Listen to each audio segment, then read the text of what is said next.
Xavier Landes, as Santa mentioned it. I will share my screen if I can. Yeah. Something is wrong. Just wait a second. In the meantime, maybe Elgars, could you introduce yourself a little bit further, because I have a problem with the computer. Sure. Good morning, everyone. I am Elgars Veltis. As Sandra said, I'm a researcher at the University of Latvia and also kind of active in several NGOs. So basically, I'll try, doing the simple both things, simple and difficult both things, talking the talk and walking the talk, as some say, right? So one thing is that I teach and lecture and speak in university level and in public audiences about the challenges of the climate crisis and biodiversity loss and in general sort of the challenges we're in. And at the same time as well, just trying to create some alternative, just being grounded in a place where I'm in. And so yeah, that's also kind of, I'll first give a word to Xavier just to give some intro. Here he is ready. And then I'll thank you very much. With some more input from myself. And I do recommend, before we start, just to recommend to everyone, keep writing questions in the chat as and when your questions arise. If they'll be specific to a presentation, we'll try to answer immediately. If there'll be general questions, we'll try to take turns with Xavier to answer them at the end. And it's over to you, Xavier, now.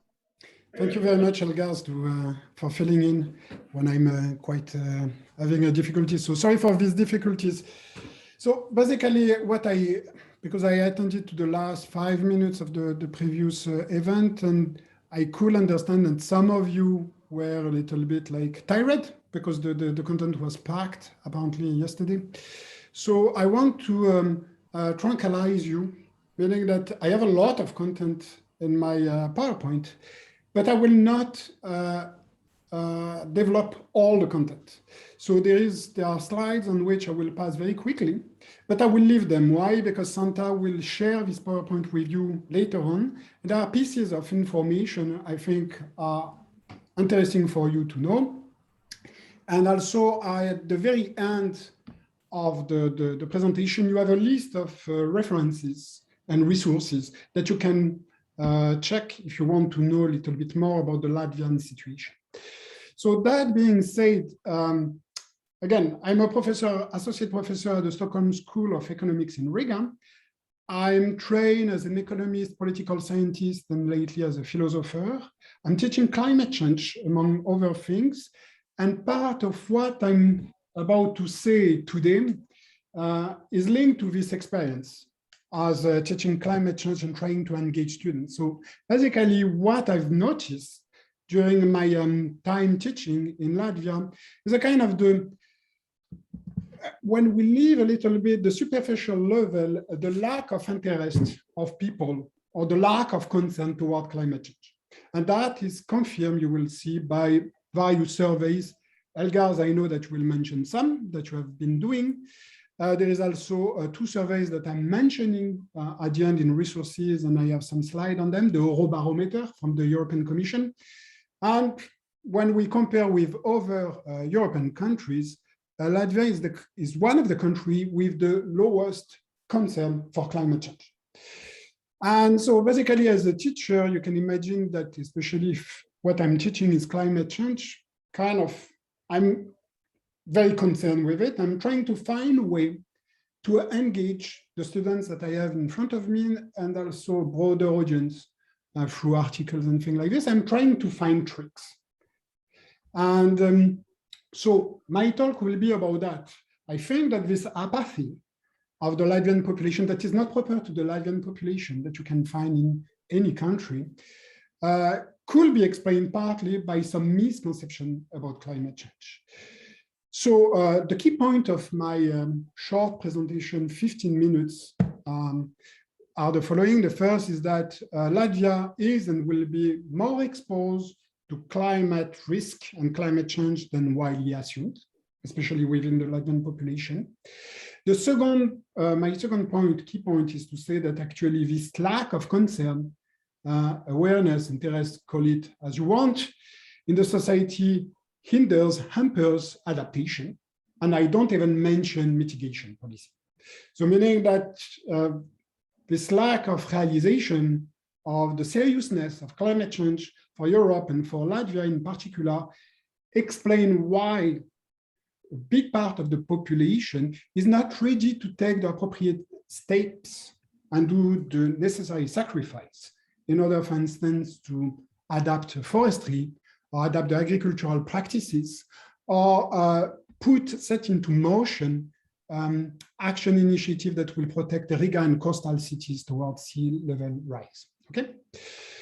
My third point is that such apathy builds up cost for future generations, because we know that actually due to the delayed nature of climate change, it's like a little bit like a mortgage loan, right? So basically we are emitting CO2 and other greenhouse gas for various reasons, economic development and things like this, for comfort, but not only for health services, for production of goods and services, for housing, for clothing. But we know that part of those costs are hidden.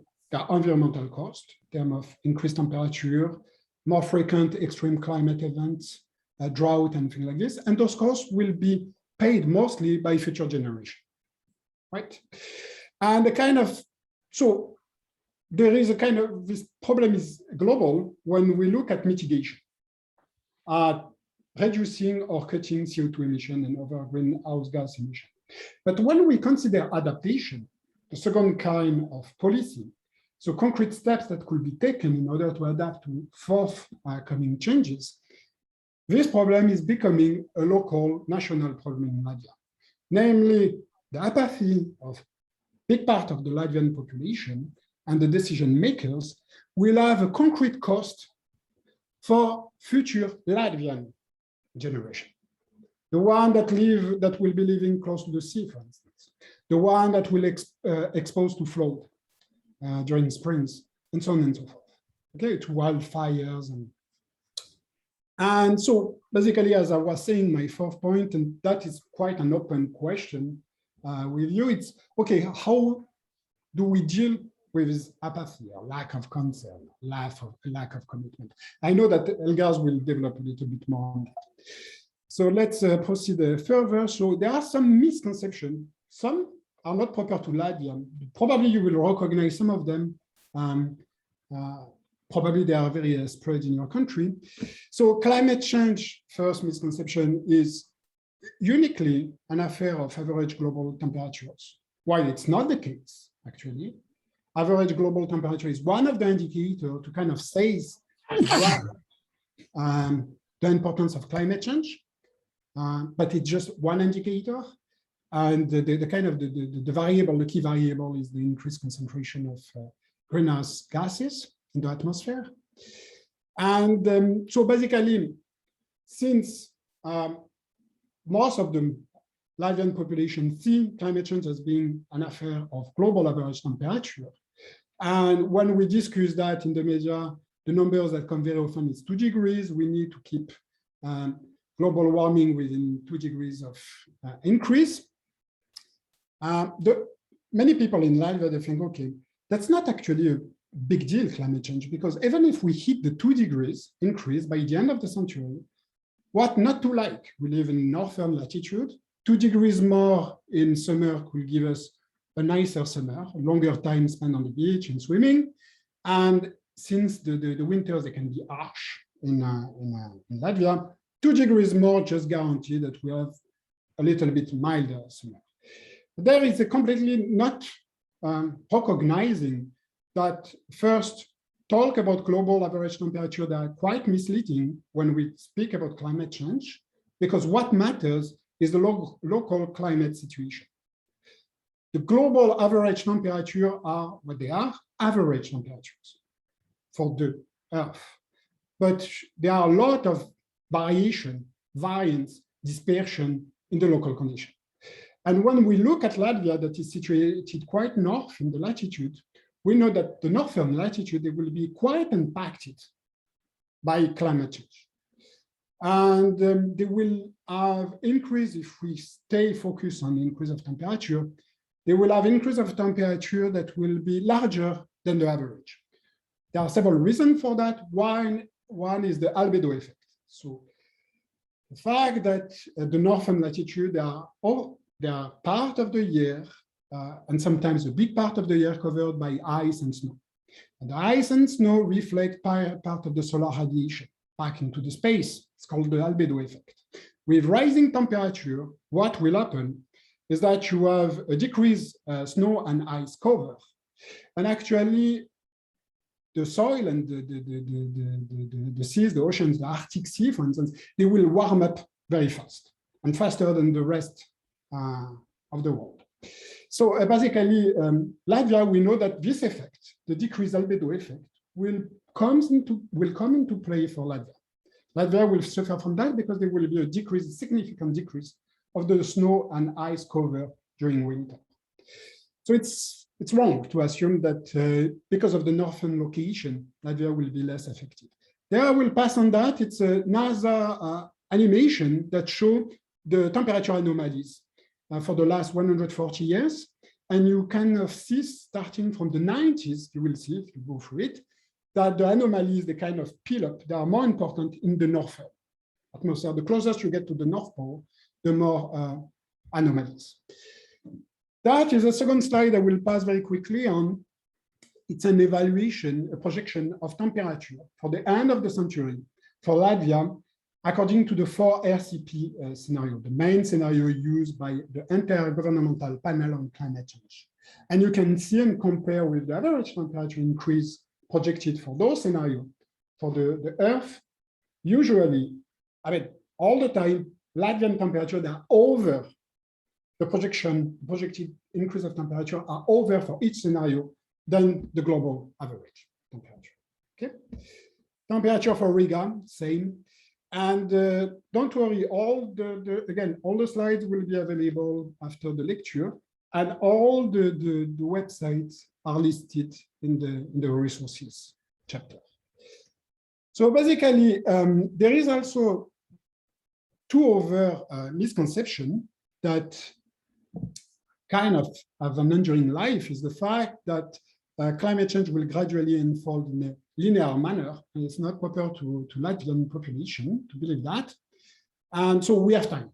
We can see it coming and decide, go to the point where we maximize the benefits of added emission of greenhouse, and we can decide right after to kind of start to mitigate, decrease the carbon emission.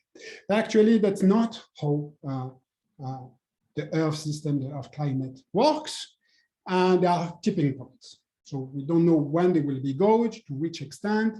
So for instance, the permafrost thawing, so the melting of the permafrost that releases methane. Elgaz, I think, will touch upon that.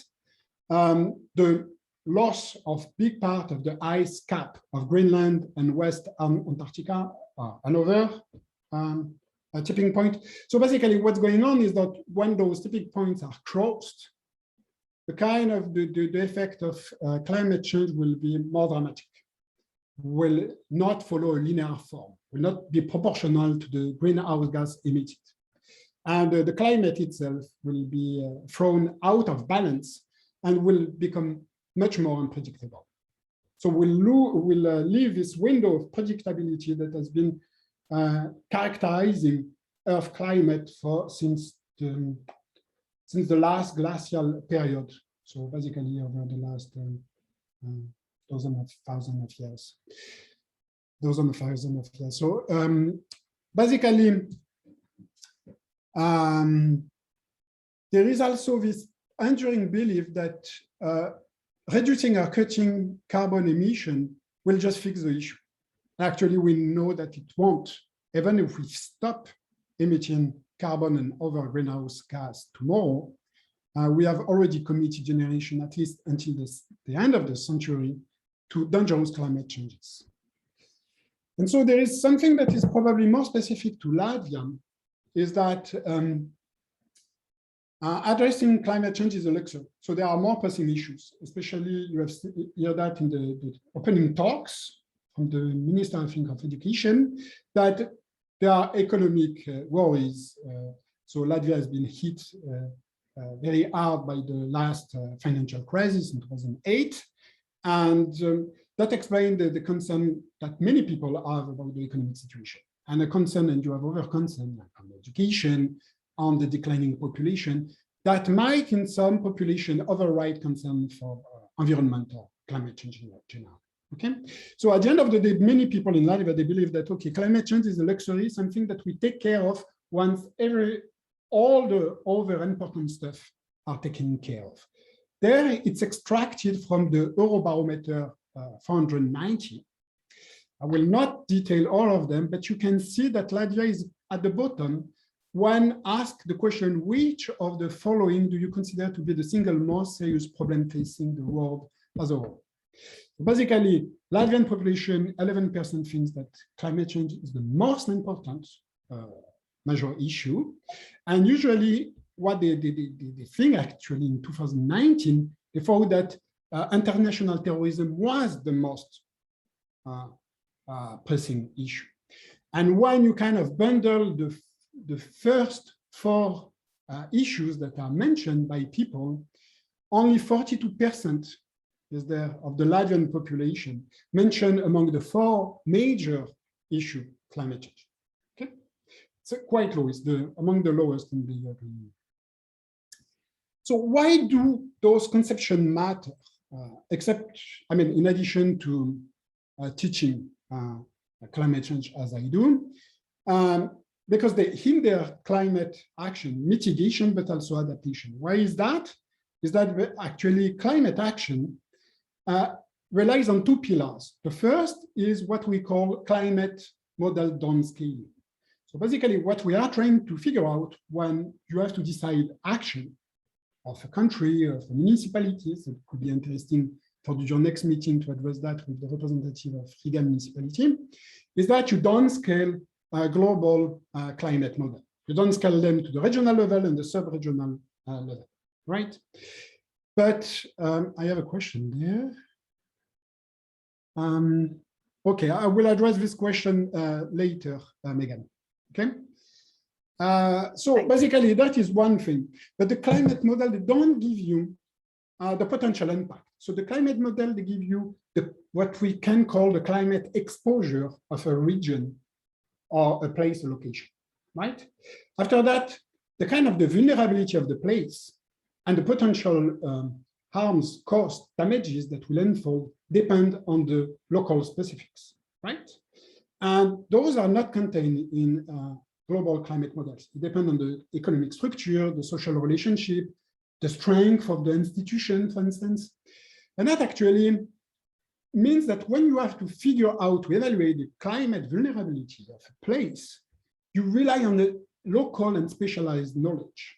And one way to generate this knowledge is what we call scenario planning. So scenario planning is to present the data from science to a group issued from a specific sector, industry, or region. So I had students, executive MBA students, that did try to, this year, to do scenario planning for the forestry industry in Latvia. They face an almost anonymous disinterest from the industry, from companies that exploit forests, that produce wood product based on Latvian wood. And just to give you some background information, woodland and forest is 51% of the surface of Latvia. It's 30% of the export, the wood product, and it's 3% of the GDP. Almost no interest in that. And the problem is that if you have a population that is rather apathic, not interested in the topic, you cannot jump to the last step. You cannot generate those vulnerabilities, much more difficult, because you have a difficulty to mobilize the local knowledge. So Latvian characteristic very briefly, and I think I have just 2 minutes left, right, Elgaz? Elgaz? Yeah, it's minus 2 minutes, but go on. Minus 2 minutes, okay. Okay, so basically, when you try to figure out, I will finish on that. When you try to figure out Latvian vulnerabilities, you have to look at the characteristic of the country, right? So it's a coastal country, it's a low elevation country, and it's a heavily forested woodland country. And there, those characteristics actually explain the vulnerability of Latvia. Because it's a coastal country, it's a country that is exposed to erosion. And the erosion can be quite serious. That is a graph taken from Apinchkis 2019, but was quoted in the end of semester, end of term teamwork from students that I have in ethics and business sustainability, my course. And there you can see the erosion. You will be able to see that when Santa will send it to you, the different rate of erosion of the Latvian coastline. And you have serious events, because we know that in Latvia, I mean, in the Baltic Sea, climate change will gauge more extreme storms. And we know that those storms, they contribute hugely to the coastline retreat. So for instance, you had a Hurricane Erwin in January 2005, and there was average retreat between 1.5 and 7 meters of the sandy coastline of Latvia. And you had the hugest retreat north of Liepāja, the city that is there, that was 15 meters. And those retreat, coastal erosion, they are not made up later on. They don't reconstitute. They are cumulative through time. Sea rise level, again, Latvia is particularly exposed, more exposed than the northern neighbors, because countries like Sweden, Finland, they benefit from the post-glacial rebound. So the fact that the earth is lifted because there is not anymore the weight of the glacier. In Latvia, there is some post-glacial rebound, but doesn't make enough for compensating for sea level rise. And that you will see, I took a map to show you for Latvia and Riga what a 5 meters of increase of the sea level could look like. It's what is projected by the worst case scenario in 300 years. Look like this for Latvia, look like this for Riga. Forest and woodland, again, going very fast to that, but you have just to remember that it's a sector and industry that is very exposed to climate change, and it's a key sector for the Latvian economy. It's why? Because there will be an increase of alien invasive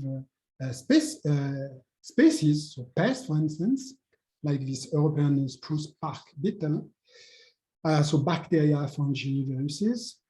There is a lack of adaptation of the current species, like pine tree, that is poorly adapted to warmer climate. And there will be more frequent and important wildfires.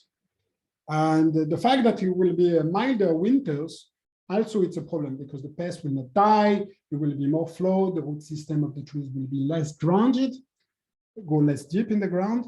And that is really a problem that needs to be addressed now by the forestry industry. Why? Because the forest industry has very long cycle that depend on the growing of trees. It's between 70 years to have an adult tree, between 70 and 100 years, 100 for pine tree, 70 for the spruce family tree, or the birch tree, that are very common in Latvia. So my two concerns there, I close on that. It's really the question that I'm asking almost on myself on a daily basis is first, how to efficiently address the Latvian population or the students that are in front of me, and going beyond what's called the information deficit model. Because we have noticed that for climate change, actually what was assumed to be the main factor of apathy, that is the lack of information, is not. Even when people have enough information, they don't act. They don't change their behaviors, right? And they don't change their attitudes, even their conception and their order of priority.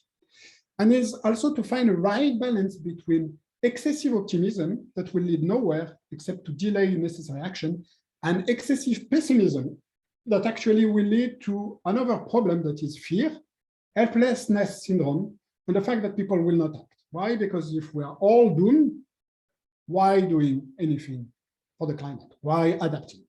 Why mitigating, right? And that you can take that with the municipality, but how to launch meaningful adaptation initiative. And by meaningful, I mean grounded in the local condition. I shut up on that. Those slides and others will be available. We'll have a list of resources. And thank you. I'm handing the floor to Algaz. Thank you, Xavier and Elgers. To you. Yes. Thank you very much, Xavier. If you finish the screen sharing, so I could get mine on, and then we can head on. Yes, great. Okay, so here we go. That's my 15 minutes for you. Right, what I want to speak to you today with very briefly. Usually I do these talks on an hour, 2 hours, 3 hours, whole day, just just to rip apart and push you in depression. But I'll do the short version of that. Anyway, starting from the last what Xavier was finishing off as well, the question of optimism, pessimism. It's indeed like one of the most challenging questions to deal with because of the actual disproportion between the good news and the bad news. The question we're dealing with, climate crisis, has much more bad news than there's ever good news. And I think that's what is the sobering first step to need to understand.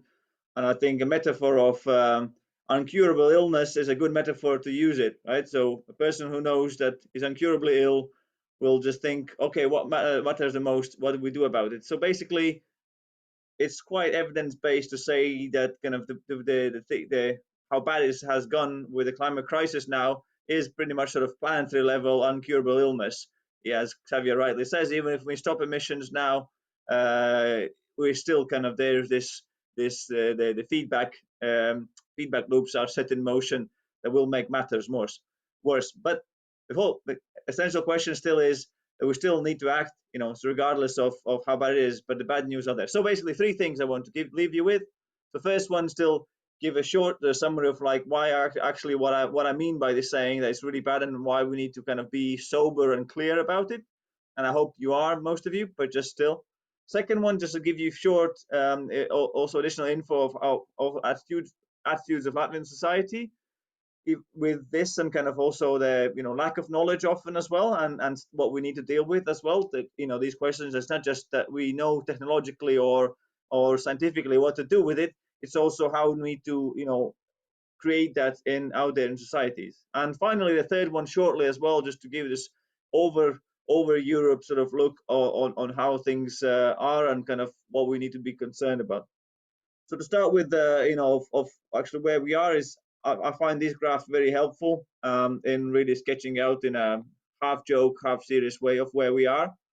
I would say now we are somewhere between the oops and the F moment in the history timeline. So we don't sort of debate much about whether that's caused by us and whether it's a serious threat. We're real, we know it's real, but it's also surely before understanding, is there anything we can do about it? So are we really effed or are we not? And so that's the point we're at. I mean, and that requires also radical action. I hope this also stimulates radical action, and it should be treated as a crisis, and it's still not treated as a crisis. We see pandemics being treated as a crisis with full-scale measures across the societies, across economies. Climate crisis has never seen this sort of action, and it should get one. What we see about these emissions, also when we mean radical change, radical downscaling, how the curve must be bent on emissions alone, let alone other questions, is also immense, unprecedented in human history as well. How quickly we actually need to go down with that resource intensity and emissions intensity. And there's no joking that as well. And it's just the scenarios of being 66% likelihood of reaching the 1.5 of the pre-industrial level. So it's like, 2/3, if you're getting on a plane and the stewardess says you have 66% chances that you're going to land at the end, will we take the chances? And we take these chances on climate. It's like, yeah, 66, that's quite a lot of percent. I'll go with it. So we need to be a bit more serious about it. And where we are with it as well, the current, the most recent, with all these excitement of last year saying, oh, the health pandemics helps us to save environment, we're reducing emissions. Yeah, we did for a bit, and what we have this year, we got the same rebound as we had after 2008 financial crisis. So systemically the architecture of our economies is the same faulty in terms of dealing with the climate crisis. As soon as it can rebound, it rebounds back, and the economic rebound comes with environmental degradation and further rise of emissions. So we have not understood the lesson. And what is with these magical numbers, 1.5, 2 degrees, 1 degree, you hear them a lot, and we feel like, where's the safe level? Please, someone tell us, where's the safe level? So the best news I can give you is saying there's no safe level. So any rise, we can slow down is better than further rise. And if we reach these magical 1.5, 2 degrees of having these, IPCC also report, this is from 2018, basically reaching 1.5, 2 degrees, most of these sort of dangerous tipping points that we are on high and very high risk level already tipping over on these aspects. On dying coral reefs, we're already 1 degree that we're living now. We already have bleached up to a quarter to 1/3 of world corals. And so yeah, what we sort of this 66% of reaching this or that. So basically 66% of having very high risks of coastal flooding, crop yield losses, impacts on tourism, coral die-off, extreme weather events, you name it. So really, we need to deal with it more seriously than we had it. And just a short reference to what we hear from the politicians in their speeches, and they are very well represented. They represent quite well the political sort of atmosphere in general of politicians sort of not anymore denying the question, apart from few absolute idiots, but who can still deny it or ignore it. But then most of the politicians say, yes, we understand it. Yes, we need the decarbonization. Yes, we need net zero emissions by 2050. Most of them have little to no understanding whatsoever what actual actions it requires to reach these levels. For them, it's more the logic of, well, we make these political statements, we may have these ambitions to reach it, so therefore we resolve it. So it's very political shortcut of saying we have these ambitions, we have these aims, so therefore we resolve them. So having ambitions doesn't resolve them, doesn't put them away. And last one on the global sort of this is from the Global World Economic Forum that right? Every year they meet as well. You can see the rise of the environmental risks. The green ones, environmental risks. The blue ones, economic risks. The yellow, geopolitical, social risks. The red. So you see the rise of the green color taking over, and you see also the immediate problems overshadowing the big problems like infectious diseases have risen this year. Wonder why, right? It's suddenly the most impactful is infectious diseases, right? Because it's so immediate, here and now, affects our lives. Environmental questions are here and now, sort of, but maybe 2100 is going to come or something. Though that's also we need to deal with this sort of distance in terms of time. So if we speak about Latvia, second part, our attitudes of what we had as well, very shortly, as Xavier mentioned, in our Latvian society, we don't perceive this as immediate or serious threat anyhow. The climate change comes very low when people are asked what are main environmental problems, comes quite low, on around 30% among the problems. Waste pollution, chemical pollution, air pollution comes higher. What we get as well, 2010-20 to 2017, these data that we did, the representative surveys of Latvian population, still two good improvements I see here is awareness of loss of biodiversity and degradation of natural resources as perceived risks, with substantial increases across 3 years timescale. So this starts to strike back already in Latvia, even though with 50% forest covered areas and relatively healthy ecosystems. I'm saying relatively, we also have our problems. Even then, we start to notice, the population starts to notice as well, that these are environmental problems affecting us here and now. The related aspect of kind of asking the role of biodiversity and the nature in our lives, we see Latvian society very strongly going, 80, almost 90% of kind of agreeing on the question that our health and well-being depend on nature and biodiversity, understanding that's essential for our lives as well. And also the biodiversity needed for our future supply of food, fuels, and medical goods. We also see the increase across time as well, people agreeing that it's needed. And the downside of it as well, if we speak of again this immediate and distant and economy, environment, sort of this countering, and we see the kind of on the questions of economic growth always harms the environment, understanding the sort of economic growth as we know it is harmful. This understanding was rising across time from 2000, 2010, 2017. And we see a rebound back of saying, no, actually, no, we need more economic growth. And here as well, that to protect the environment, we need economic growth. We see massive increase across last 3 years in attitudes of saying, well, economy first, environment second. And it's total misunderstanding of Earth systems, basically that economy always has been and always will be a subsystem of environment. If we have healthy environment, healthy ecosystems, wise management of natural resources, then we can speak of any healthy economies, right? And also we hear that in politicians' talk as of a Minister of Environment saying, well, we need to achieve decoupling. It will not be easy. I would say the minister has not done his homework in understanding what's the issues with decoupling. Decoupling means how to decouple economic growth from environmental degradation. So there's no, if you would pay a bit of attention, and I can share as well some resources if one's interested. There's no viable sort of information and no viable proofs that we can actually, on absolute scale, decouple further economic growth from environmental destruction. So it's always one follows the other. Economic growth does require higher resource use intensity, higher energy use, regardless whether it's renewable or fossil, and higher sort of the pressures on environment. So it really is the question of how to ensure the well-being without further absolute expansion. So, and these sort of dreams on the green growth or Green New Deal, again, coming as this technocratic solution. And like, yeah, we have this solution. We don't need to change anything, how we live. We just have the next thing and we save. So that's also dangerous misconceptions, unfortunately. We need to, deal with the crisis as they are, as a crisis requires much more fundamental restructuring of the ways the economies function and understanding the evidence that we have. And the last one, just to have like the European level sort of overview of what we look at as well.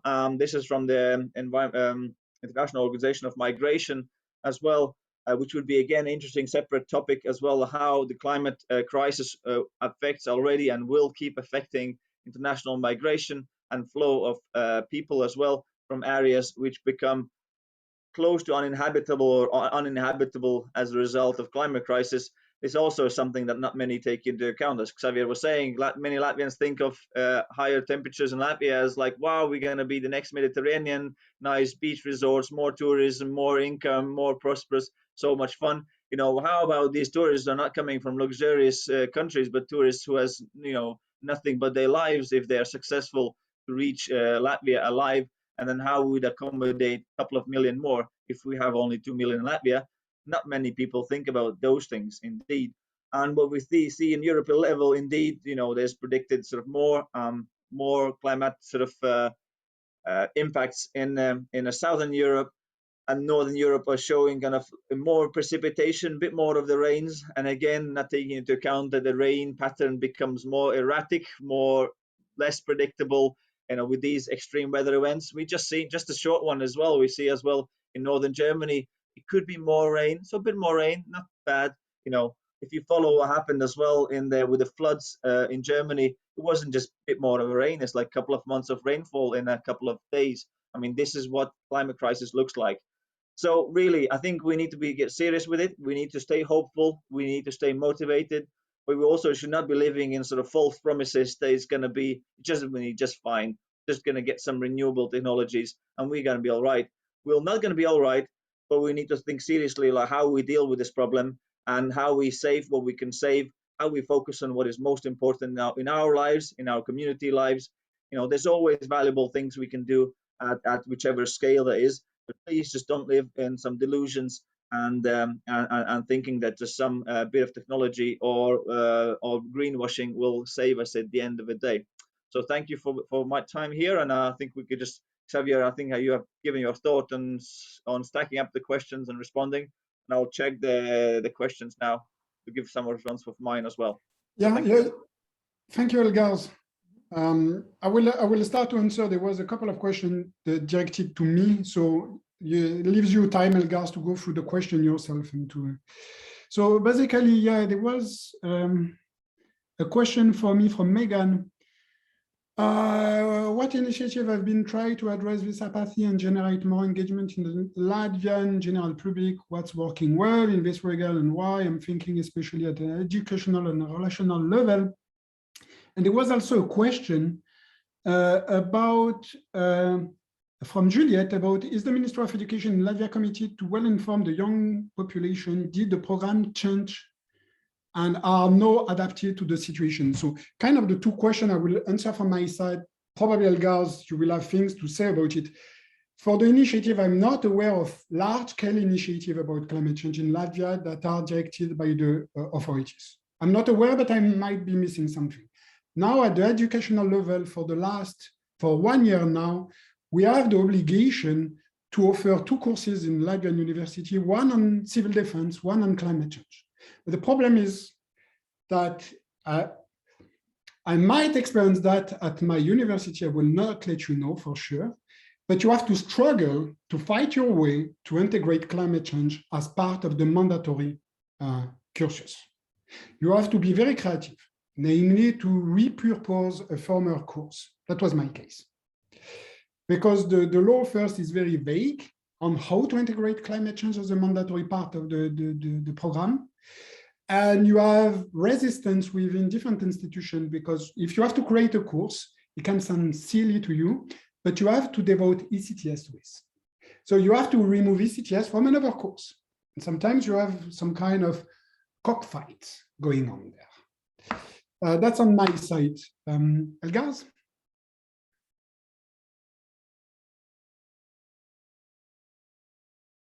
Yes, I was writing up as well the answer while you speak to save time. Yeah, the kind of differences between the 2017-20, I would really explain it with as you can all read, with this really again the economic issues striking here and now, immediately affecting our incomes, affecting our lives as they are, and yeah, so that always trumps. More distant threat always trumps the immediate threat always trumps more distant threats. It's always, that's how it works, that psychology, and this is what the decades of environmental action has been struggling with, that these are relatively invisible and relatively distant threats, right? And it can easily be brushed under the carpet when there's something a little bit more urgent comes up. So that's on that. Yeah, if we go back and kind of other. Do you want me to? I have an answer. Yeah. So what has been done for sea level threat? It's Madalena was the question. I'm not aware of large initiative for Riga or any coastal city in Latvia. I might miss something again, but definitely we are not on the scale of Dutch cities, for instance, or Danish cities. So for instance, in Rotterdam, you have those floating pools where that has been created, that when you have excess of rain, they are stored in reservoir in the city, in parking lot and things like this. Nothing like as such exists in Riga. There have been in Denmark, and Netherlands has a long tradition of fighting the sea, right? With the polder system, but you have in many countries, at least discussion like in New York, to create sea walls in order to protect from sea level rise, but also from storm, and to take a basis of storm that is accurate enough. So not take the 100-year storm, but maybe the 200, 300, 400 years event, but nothing that I am aware of for Latvia or Riga. That's again a good topic of discussion to have in the next session with a representative from the municipality. It's them that are on the front. Okay, yeah, and I see I'll first answer to Lorenzo and then to Xavier. To Lorenzo, right? Yeah, the question of like what is EU transition actions, what EU is planning. The thing is, like, there's the research done in EU and on EU level, and kind of or evidence and advice given is sufficient. And they, I mean, in their circles, they understand the seriousness of the problem. The difficulty is the how to enact action across the European Union how to achieve sort of agree on the same sort of level of what we should act. Let's take 2015 as well, the Paris climate change conference as well, when European Union needs to have like one opinion, one sort of position across the European Union, right? So the European Union, most of the countries strongly advocate for like, aiming for not exceeding 1.5 degrees, and you get some like, Poland and Hungary, for example, that comes in and tries to veto these decisions, saying no, we cannot transition so quickly. We have 95% of coal in our energy balance, and we don't want, and we can't transition, and we won't, and sort of that slows the action as well. So democratic process of European Union as well slows down some of these aspects of action. So yeah, the steps are made in the right direction, understanding the sort of the urgency, but it's constantly the sense of like, too little too late. Just that there's these actions as well, and again, to be effective on any of these actions, there must be collective action on European level, collective action on a global level as well. If the countries must be in agreement, because it's not possible for some countries to start massive downshifting if the same sort of economic rules apply elsewhere. So that means kind of, again, in these competitive terms in the current economic system, some kind of these downshifting aspects or degrowth aspects would put the country in a losing position in the short term, and in the current competition model they will lose out. So this is this kind of dilemma with that. I'm not sure it's clear, but then that's part of the problem there. And Xavier Ruiz Fernandez, you're asking about the slide to environmental problems. Last point has been reduced during this year. So I'm not really sure of your question. Yeah, sorry, Elgas. It was in the slide about the environmental problems that there was a lot. It wasn't a graph, but there was like different points that it compares. Like I think it was 2016 and 2020, like the impact. So the last point of that slide, all of them has been going up with the years, but this point was like going down from 2016 and 2020. And I don't remember, I think it was something related with the environmental catastrophes, something like this, like disasters. But I don't understand why. So I don't know if you can put the slide again and I can tell to you. Right. No, it was natural disasters. I'm not going to put slides back; it's a bit too long. I mean, yeah, the lower one is natural disasters. Yeah, it was 19% mentioned as one of the problems, and only 5% in the latest one. Oh, Santa, put it back. Sorry, guys, I think it was the slide 7. Yeah, it's not. I didn't put it on now. Santa put it on. Yeah, the last point. This one, at the bottom, I see natural disasters as last one. To be honest, I don't remember now whether I looked more in detail of why why that comes as a lower one. Maybe just maybe as well, because it's more sort of 2017 we had like really strong flash floods in the southeast Latvia. And that could have affected the sort of public sort of perception as well. We had like, big fields all flooded, rivers, the bridges damaged or something, and that could have affected this immediate understanding of a natural disaster. And that was just enough to tip up higher. And 2020, 2019, we didn't have these sort of singular bigger events as well. That just could be one explanation of why we see less of that. Okay, but according to climate change, if climate change goes up, like natural disasters also will rise, right? Or not? What will rise? Like, for example, if we're still like going on for pollution, for CO2 emissions, like if we don't do anything and if climate change really happens, like natural disasters will appear more frequently, right? Yeah. Okay. Yeah, so this is likely also to come up as kind of more sort of immediate and visible sort of thing as well. Not all people as well connect, for example. So longer, prolonged, dry and hot periods like this summer we have as well. They don't sort of treat it as an environmental disaster sort of yet. They think like, oh, it's just been a hotter summer. Oh, it's quite a hot summer. Like I haven't had rain for a while. Yeah, it just happens. But they don't think that it happened this year. It happened 2 years ago. It happened 2016. It just happens more often. It's not really in perception yet as something that is unnatural disaster. So it is this kind of natural disaster or unnatural disaster, or disasters made a bit more stronger or a bit more frequent or much more frequent, right, because of the climate impacts. Okay, thank you a lot. Yeah, and so as well, there's not so optimistic, Lorenzo, that you saw. Not so many reply, but seems there could be something. Well, we're short running out of time, Santa. I think we need probably to close, because especially the comment of participants have been that they have been pressured by time yesterday, and there we make them going through maybe intense. So your next meeting is in 4 minutes, so probably you need a break.